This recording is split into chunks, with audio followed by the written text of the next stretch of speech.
So I've got my units of production. What you can't see there is that my capital cost is 13,000, as it has been in the last two questions, and I'm going to have a residual value in this one. And my residual value is similar to the last two questions, which is 1,000. Now what we need to do is we first need to calculate, we're using what's called a units of production method. Now this goes on usage. So you could, if you had in this case we've got a motor vehicle, and we're going to calculate it on the amount of kilometres it drove in each particular year. Now they use this method for machinery that might use hours of machinery or days of machinery, so they operate the machinery on an hourly or daily basis, and they work it out that will depreciate on a per day rate. This one we're looking at as a per kilometre rate.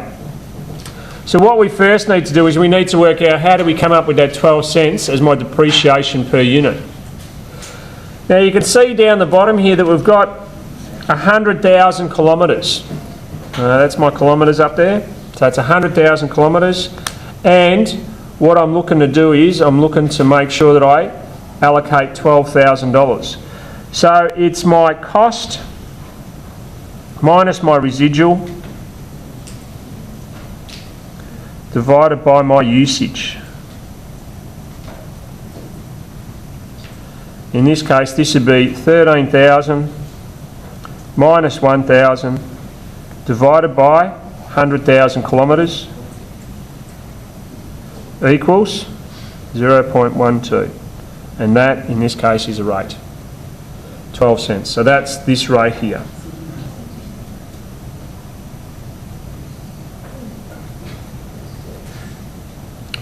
Is there a reason it says 13,000 minus 1,800 over the units of production cost? We'll get to that in a moment, yes? Yep. See that little star that's here? It's over here as well. Alright. So we might have to be looking at this little bit here before you get that answer, that 13 minus 1,800.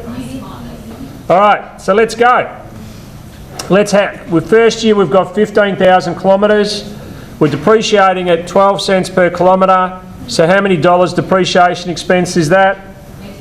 1,800. Thank you very much. My accumulated depreciation, sum of all my depreciations, first year, 1,800.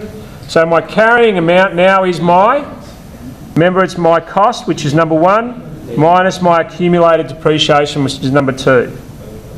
So that's 13,000 minus my 1,800 gives me, what's that?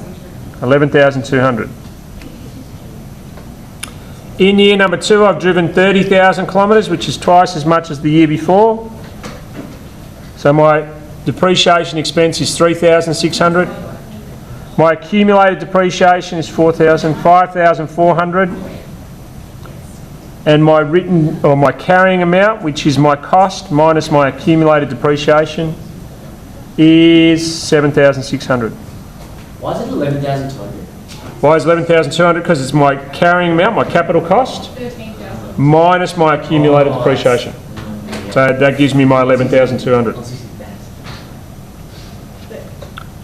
Okay, everyone okay with the first two line items? Okay. All right, so now we've got year 3 or year 2012. I drove 20,000 kilometres at a rate of 12 cents a kilometre, gives me 2,400.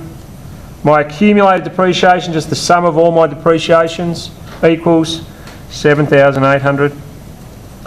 My written down value or carrying amount is my cost minus my accumulated depreciation to give me 5,200. And that's it. Next year we've got 25,000 kilometres. 25,000 by 12 cents is 600 more than that, so it's 3,000.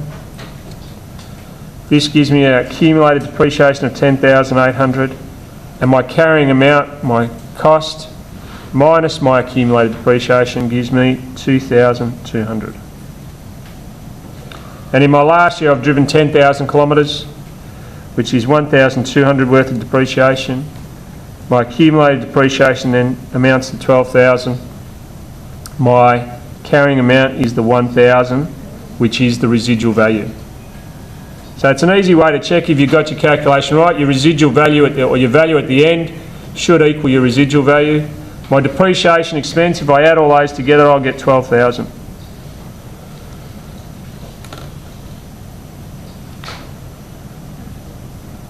Easy peasy.